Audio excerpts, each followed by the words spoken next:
जय श्री कृष्ण, जय राधे राधे। परमपिता परमेश्वर की कृपा से आज हम माघ मास के 6वें अध्याय का वर्णन करने जा रहे हैं। जय श्री कृष्ण। आशा है आप सभी सुनेंगे। आप सभी भाई बहनों को मेरा मकर संक्रांति का आपको जय श्री कृष्ण, जय राधे राधे, प्रणाम। 6वां अध्याय बड़ी श्रद्धा पूर्वक सहस्रार्जुन ये कथाएं सुन रहे थे। अतः भगवान दत्तात्रेय जी ने सहस्रार्जुन के आगे कहा कि हे राजन, एकाग्रचित होकर के सुनो। मैं इस माघ स्नान के विषय में एक और प्राचीन इतिहास तुम्हें सुनाता हूँ।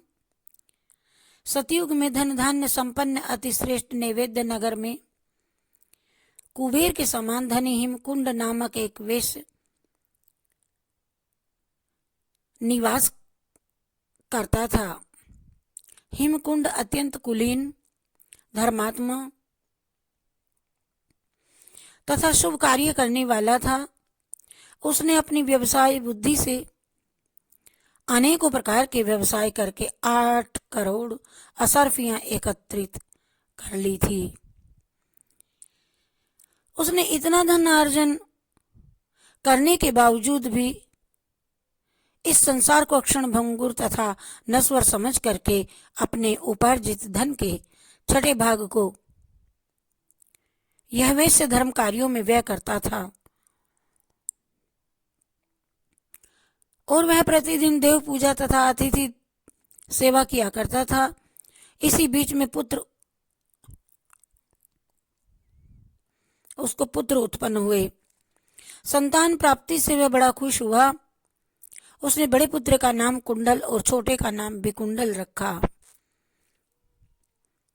हिमकुंडल ने दोनों पुत्रों को योग्य बनाया और उनके युवावस्था प्राप्त करते ही वह घर और व्यवसाय का सारा भार उन पर छोड़ करके स्वयं विष्णु भक्ति करने का विचार करके वन में चले गए। हिमकुंड और पुत्रों का नाम था कुंडल विकुंडल। हिमकुंड अनेकों वर्षों तक जप करने के पश्चात एक दिन अपना नश्वर शरीर त्याग करके स्वर्गलोक को चले गए। उधर हिमकुंड के प्रभु भक्ति के लिए वन गमन करने के पश्चात उनके दोनों पुत्र धन कुबेर होने के अभिमान में आकर के मदोन्मत्त होकर के निंदनीय आचरणों और पापाचारों तथा दुर्व्यसनों में लिप्त हो गए। दुर्व्यसनों में लिप्त होकर के निंदनीय आचरण करते हुए वे अपनी माता का तिरस्कार और अनादर करने के साथ साथ अपने से बड़ों पूज्यों और श्रेष्ठ जनों का भी अपमान करने लगे।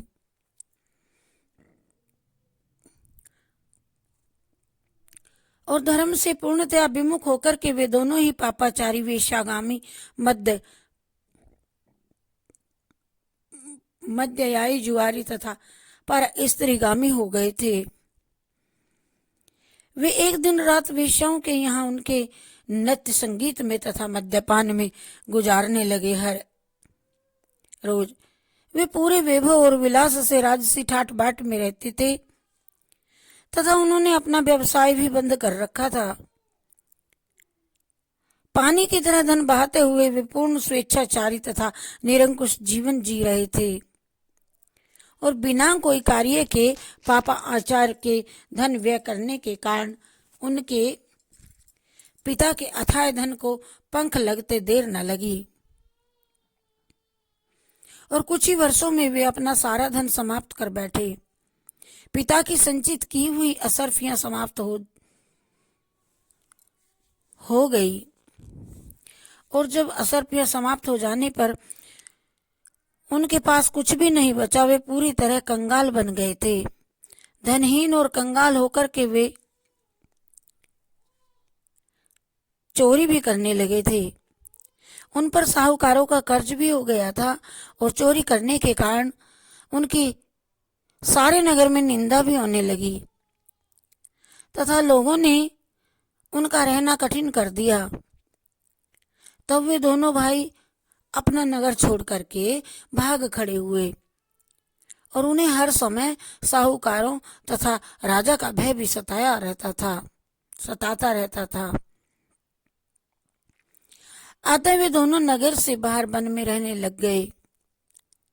वन में भीलों के साथ रहने पर वे और भी अधिक पापात हिंसा करने में लग गए।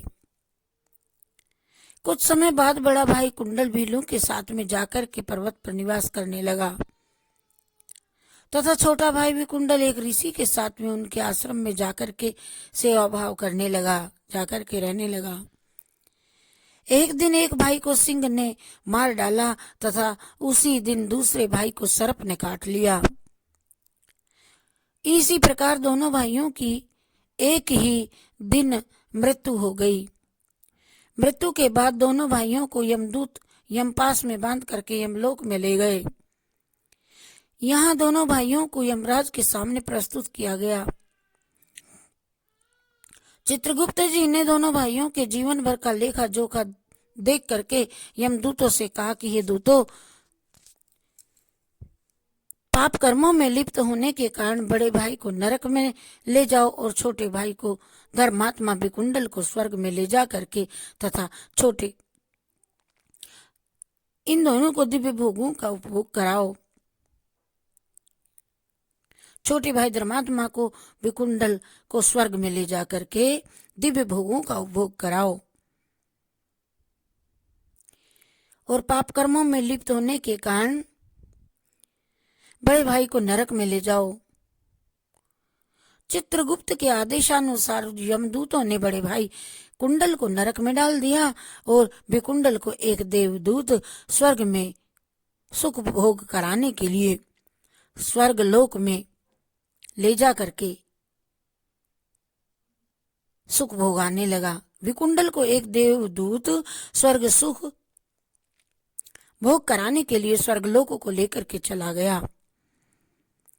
इति पद्म पुराणे माघ महात्म्ये षष्ठमो अध्याय समाप्त। हरि शरणम हरि शरणम हरि शरणम हरि शरणम हरि शरणम हरि शरणम। राधे कृष्णा राधे कृष्णा।